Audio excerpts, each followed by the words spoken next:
Presentamos Entrevista. Amigos televidentes, de esta hora saludamos a Andrés Quispe, coordinador nacional de la Unión Nacional de Educadores UNE. Bienvenido, Andrés, gracias por recibirnos. Bueno, el COE Nacional ha establecido ya las directrices para el retorno de los estudiantes de los establecimientos públicos desde el próximo año.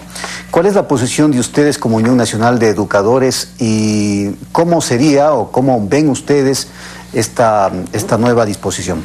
Bienvenido, buenas tardes. Buenas tardes, un saludo a todos los que nos escuchan, gracias por la invitación.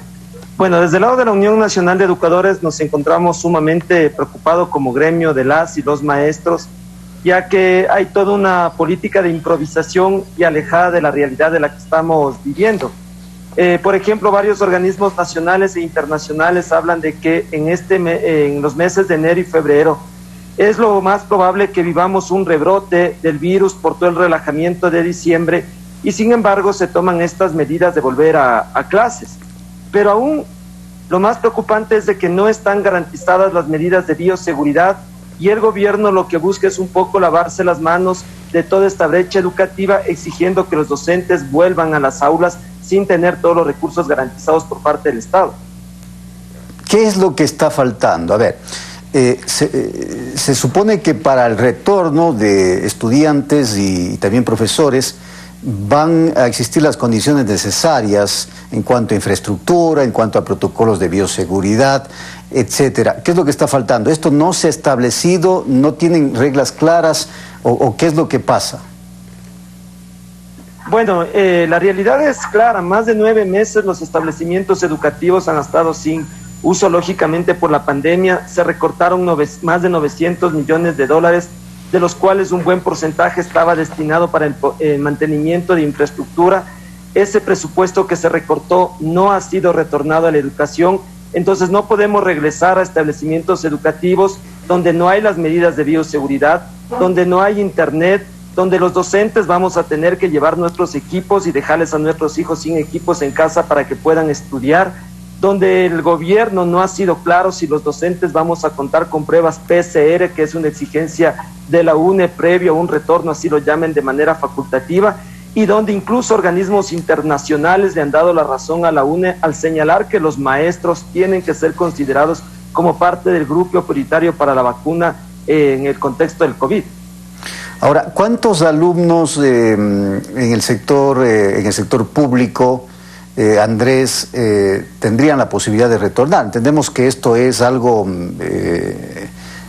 privativo de cada padre de familia, es decir, no es obligatorio. Pero ¿cuántos alumnos tendrían esa posibilidad en el sector público y cuántos profesores? Bueno, hasta el día de hoy, las autoridades educativas tienen que presentar al Ministerio de Educación el plan de retorno para enero de los docentes. Se habla que el día de ayer el COE Nacional aprobó que más de 200 instituciones, sobre todo del sector rural, regresen a clases. Estamos hablando en el magisterio fiscal y fiscomisional de más de 160,000 docentes a los cuales se les deben dotar de todos los equipos de bioseguridad y a los cuales incluso se les debe precautelar su vida. El ministerio no ha sido claro, los docentes, la UNE, somos claros. Queremos regresar, pues no podemos ser indolentes frente a la deserción de más de 200,000 niños, niñas, jóvenes, o el propio dato del Ministerio de Educación, el cual señala que ha perdido el rastro de 22,000 estudiantes. Pero esa deserción no se produce por culpa de los docentes, es por culpa del gobierno que no ha dotado de internet gratuito o de los equipos necesarios. Y para retornar a las aulas es necesario, por ejemplo, desarrollar una política que permita retornar también a esos estudiantes que han desertado, pero cuidando la vida de los docentes, ya que atrás nuestro hay familia. No podemos atentar a la vida de los docentes. Pero ustedes tienen claro en este momento los protocolos de bioseguridad, es decir, el tema del distanciamiento, porque no todos los chicos podrán regresar a clases presenciales. Entendemos que hay un protocolo en cuanto al distanciamiento, en cuanto al uso de los pupitres, a la capacidad de las aulas. ¿Tienen claro eso o todavía no se ha emitido esto?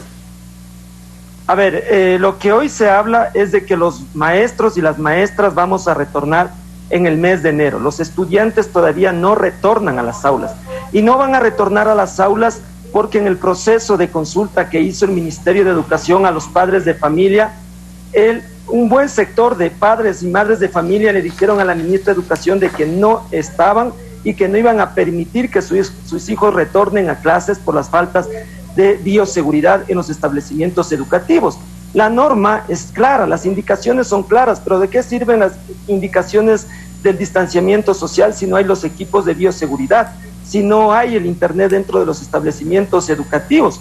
Los maestros estamos trabajando dentro de casa, incluso más de 8 horas, desarrollando incluso primeros auxilios psicológicos, entre otros procesos, en la entrega de la alimentación escolar, en la entrega de los textos escolares, no se dio las garantías de bioseguridad. Y ahora, en enero, que se busca que los docentes retornemos a clases, las medidas de bioseguridad, las pruebas PCR, se ha dicho que no se va a dotar, ya que eso es competencia del Ministerio de Salud, lo que hace ver que hay una desarticulación entre el Ministerio de Educación y el Ministerio de Salud. Aquí se quiere resolver los problemas desde el escritorio y esa no es la alternativa. La UNE ha señalado que la alternativa es que se brinde todas las garantías, que se entregue el internet, que se entregue equipos a los docentes para poder regresar. Mientras no se entregue esas garantías, es atentar a la vida de los maestros y de las maestras. A ver, déjeme entender algo, Andrés, de lo que se conoce.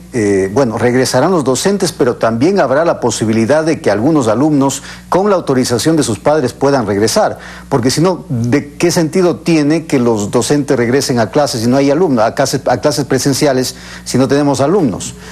Habría que seguir con el tema de la conexión internet y de las clases online. Eso es precisamente lo ilógico, ahí está precisamente la improvisación.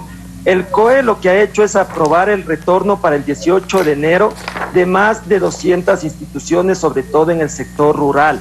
Pero en el sector urbano, fruto de la denuncia y la presión que hemos desarrollado en el magisterio, se ha planteado quienes retornan a los establecimientos a partir de enero solo son los maestros y las maestras, no los estudiantes. Y por eso es que los docentes señalamos, ¿para qué vamos a retornar a los establecimientos si no hay las medidas de bioseguridad, si no hay los equipos, si no hay el internet necesario? Se habla de que tenemos que retornar en enero con el propósito de contactar a nuestros estudiantes, de desarrollar otro tipo de asistencia, pero es imposible contactarles si es que el Estado también no les dota de internet y de equipos. Nuestros estudiantes están desertando precisamente por eso, porque no tienen internet, porque sus padres no pueden adquirir equipos. No es culpa de los docentes la deserción, y eso es lo que no se entiende desde el gobierno, lastimosamente. Ahora, Andrés, es preocupante este dato que se ha dado de 200.000 estudiantes que han desertado a propósito de la pandemia, y de estos 20.000 y pico que no se sabe dónde están. ¿Cuál va a ser el mecanismo para tratar de nuevamente captar a estos chicos que por diferentes circunstancias no están en el sistema educativo?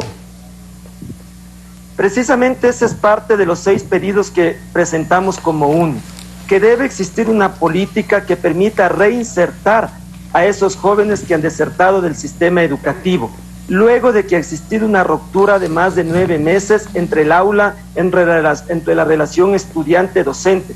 Los maestros entendemos que el internet, que la tecnología es una herramienta de mediación entre el estudiante y el docente y que debemos volver a las aulas.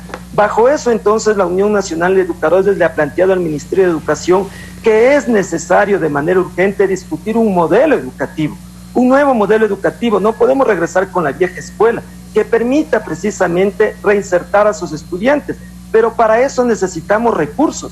La UNESCO y la UNICEF señalan que para reabrir las escuelas, 2 garantías básicas es cuidar la vida del estudiantado y de los docentes e invertir en educación. Sin presupuesto es imposible pensar en reinsertar a esos niños, niñas y jóvenes que dejaron la educación por no tener todos los instrumentos, por no tener el internet en el contexto de la pandemia. ¿En qué se basa, Andrés, este nuevo modelo educativo que ustedes proponen? Porque por un lado está, claro, el tema económico, pero también tenemos que hablar del tema de infraestructura en cuanto también a los procedimientos, a las formas de enseñanza. Es decir, hay una serie de factores. ¿En qué se basa ese modelo? Claro, en el caso de infraestructura, si pensamos en regresar, somos claros, se deben fumigar las instalaciones, se deben dotar de los equipos de bioseguridad. Sobre el modelo educativo, se ha producido, como señalaba, una ruptura por 9 meses. No podemos regresar con un modelo educativo que fomente el memorismo, un modelo educativo enciclopédico. Necesitamos retornar con un modelo educativo que siga fomentando la solidaridad, la prevención, que siga fomentando una pedagogía que permita dar respuesta a los problemas que estamos enfrentando fruto de la pandemia. La Organización Mundial de la Salud dice algo importantísimo: no basta vacunarle a la gente. Una vez vacunada la gente, la educación es un papel clave en la prevención, en la solidaridad. Entonces necesitamos un modelo educativo que precisamente genere esas y otras líneas, de los cuales existieron jóvenes o niños que jamás enfrentaron un proceso de pandemia o que perdieron sus seres queridos. Entonces necesitamos un modelo educativo que genere procesos de primeros auxilios psicológicos que tenga como centro al estudiante y al docente como un intermediario. Eso es lo que hemos señalado desde la Unión Nacional de Educadores. Incluso luego de 9 meses no podemos entrar con una evaluación cuantitativa, necesitamos entrar con una evaluación cualitativa que permita precisamente enfrentar todos estos elementos que de seguro se presentaron en la pandemia: violencia intrafamiliar, pérdida de familiares, entre otras realidades. Y es por eso que los docentes queremos volver, para dar toda esa contingencia, pero no podemos volver cuando nuestra vida está en peligro, y eso es lo que no se entiende lastimosamente desde el gobierno. Gracias, Andrés. Andrés Quispe, coordinador nacional de la Unión Nacional de Educadores. Hernán tiene más noticias. Adelante.